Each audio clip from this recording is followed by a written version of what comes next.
छत्तीसगढ़ के कांकेर में इतनी बड़ी घटना को अंजाम दिया गया हमारे जवानों द्वारा कि पूरे देश में उनकी प्रशंसा हो रही है। देश के प्रधानमंत्री से लेकर केंद्रीय गृह मंत्री सब चौतरफा तारीफ करते नहीं थक रहे। 29 माओवादियों को गिराया गया। हमारे साथ डीआईजी बीएसएफ हैं, उनसे समझ लेता हूं आखिर इस पूरे ऑपरेशन को किस तरीके से अंजाम पहुंचाया गया। सर, पहले तो ढेर सारी शुभकामनाएं आपको। बहुत बहुत धन्यवाद। और जो आप श्रेय की बात कर रहे थे कि इसका श्रेय किसको देना पसंद करेंगे, तो इस श्रेय के लिए केवल पुलिस और बीएसएफ ही अकेले जिम्मेदार नहीं है। सबसे पहले कि हमारे केंद्र सरकार और गृह मंत्रालय की जिनको तरफ से नियाद नेलनार करके एक स्कीम चलाई गई है, जिसका मतलब होता है हिंदी में आपका अच्छा गांव। और इस स्कीम के तहत ये डायरेक्शन पास किए गए हैं प्रशासन को कि जितने भी आसपास के जो रिमोट एरिया के गांव हैं उनमें 0% कोई भी करप्शन रिलेटेड टॉलरेंस होगा और 100% सैचुरेशन ऑफ स्कीम है। जो 25 मेन स्कीम है, जो बेसिक एमिनिटीज़ की है, मूलभूत सेवाएं हैं, वो गांव वालों तक पहुंचे और उनको वो पूरी सुविधा प्राप्त हो। उसी का नतीजा है ये जो इतनी बड़ी घटना को अंजाम दिया गया। बिल्कुल, मैं यही कहना चाह रहा था कि उसका परिणाम ये है कि गांव वालों में काफ़ी उत्साह है विकास को लेकर और डेवलपमेंट को लेकर, और जो हर लाभार्थी को डायरेक्ट उनको बेनिफिट्स मिल रहे हैं, उनकी जो बेसिक नीड्स हैं उनको मिल रहे हैं, तो इसके लेकर उनके अंदर काफ़ी मेन मुख्य धारा में जुड़ने का और नक्सलों के विरोध में काफ़ी झुकाव है। और उसी का फायदा है कि आप देख रहे हैं कि नक्सल काफ़ी कांकेर में हतोत्साहित हैं और वो निर्दोष गांव वालों को मारना शुरू कर दिया है। सर, देश की सबसे बड़ी घटना कहूँ तो बेमानी नहीं होगा, क्योंकि इससे पहले महाराष्ट्र की एक घटना थी, जहाँ तक मुझे याद है, वहाँ 28 नक्सलियों को मार गिराया था। 29 नक्सलियों को मार गिराया। और सबसे बड़ी उपलब्धि है कि हमारे जवानों को क्षति नहीं पहुंची है। छिटपुट घटनाएं हुई हैं, रिकवर हो जाएंगे बहुत जल्दी। इसको कैसे देखते हैं? हाँ, मैंने वही बताया कि इस समय हमारे पास जो इनका इकोसिस्टम है उसको भी ध्वस्त करने में हम काफ़ी कामयाब रहे हैं और नियमित रूप से गृह मंत्रालय इसके ऊपर निगाह बनाए हुए है। डीजी पुलिस छत्तीसगढ़ लगातार मीटिंग कर रहे हैं। अभी डीजी बीएसएफ श्री नितिन अग्रवाल जी आए थे और उन्होंने पूरी इकोसिस्टम के साथ बैलेंस बनाते हुए कैसे नक्सल पे अटैक किया जाए, क्योंकि डीजी बीएसएफ का भी नक्सल में ऑपरेशंस में काफ़ी लंबा अनुभव है और नियमित रूप से पुलिस और बीएसएफ के सीनियर अधिकारी ऑपरेशन में भाग ले रहे हैं, मीटिंग्स हो रही हैं। तो वो सारी चीज़ों ने काफ़ी फेवरेबल एनवायरनमेंट बनाया है और इन सब एनवायरनमेंट बनाया है। सर, 29 तादाद बहुत लंबी है, बहुत बड़ी फहरिस्त है। इसमें जानकारी ऐसी है, कुछ इनामी नक्सली भी थे, तो उनके कुछ नाम या कितना इनाम था उनके ऊपर? अभी तक जो आइडेंटिफिकेशन परेड अभी आपके सामने देखा कि चल रही है और एसआईबी और दूसरे लोग दे रहे हैं।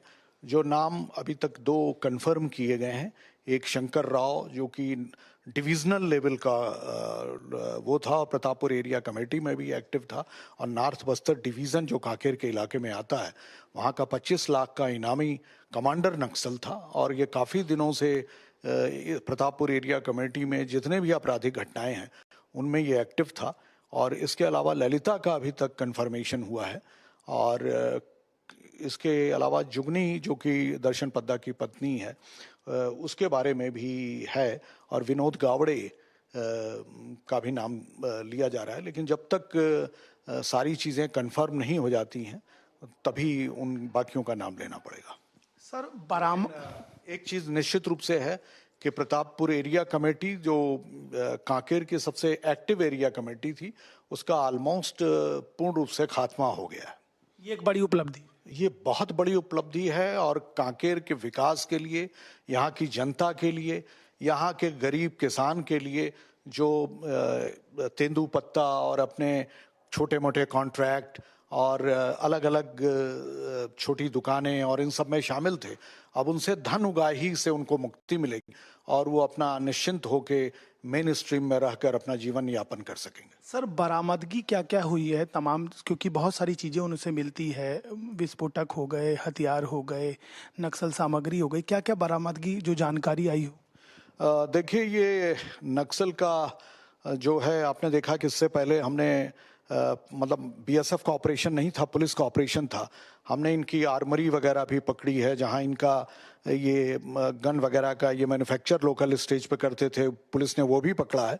लेकिन ये पर्टिकुलर हाइड आउट जो था, यहाँ पर नक्सल का ये क्विक ऑपरेशन लॉन्च हुआ था बेस्ड ऑन इंफॉर्मेशन। तो ऐसी जगह इनके पास केवल अपने वही हथियार होते हैं जो ये आमतौर पर कैरी करते हैं।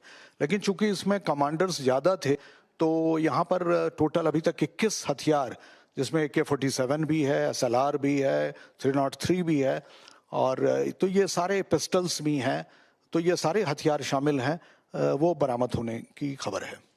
सर, मैं एक बार मैप से समझना चाहूँगा और दर्शकों को भी बताना चाहूँगा, जिसको आप अगर बताएंगे थोड़ा चल के, कि किस तरीके से इस ऑपरेशन को चलाया गया और क्या वो चीज़ें थी, किस तरीके से घेराबंदी की गई, क्योंकि ये उपलब्धि इतनी बड़ी है कि जितनी चर्चा की जाए उतनी कम है। तो एक बार दर्शकों को यदि आप बताएंगे कि किस तरीके से ये पूरा ऑपरेशन चलाया गया और किस तरीके से घेराबंदी की गई।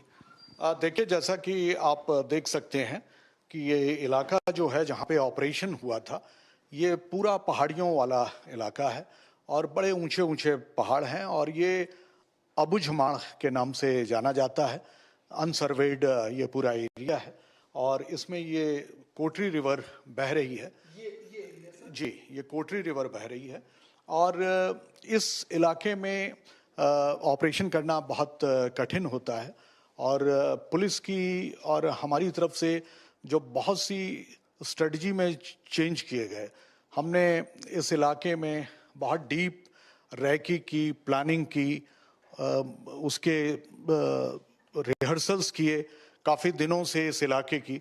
तो और हमारा जो नए ऑपरेशन के टेक्निक्स हैं, जो पुलिस अनकन्वेंशनल वॉरफेयर में यूज़ होती हैं, ड्राइव फॉर हंट और हॉट परस्यूट के ऑपरेशन, उनके ऊपर दोनों टीमों ने प्रैक्टिस की। तो ये सब इस सफलता का मुख्य कारण रहा। मुख्य एरिया था, क्योंकि कई बार ये होता था कि हमको क्षति होती थी तो ये पता लगता था नक्सलियों ने चारों तरफ से घेर लिया और जवान नीचे थे। ऐसा ही कुछ यहाँ पर हुआ है, अगर आप इससे बता पाएं तो। हाँ, जैसा आप देख सकते हैं कि इधर की ये पहाड़ियाँ काफ़ी ऊंची हैं, तो जो हाँ, ये ऑपरेशन यहाँ पे हुआ था। हाँ, इस इलाके में ऑपरेशन हुआ है, और हमने अपनी अप्रोच को जो वेस्टर्न साइड से, सॉरी ईस्टर्न साइड से, जो कि टफ है, उस साइड से बनाई थी, और जिसके कारण हमारी एडवांटेजियस पोजीशन में थे, और नक्सल ने कभी सोचा भी नहीं था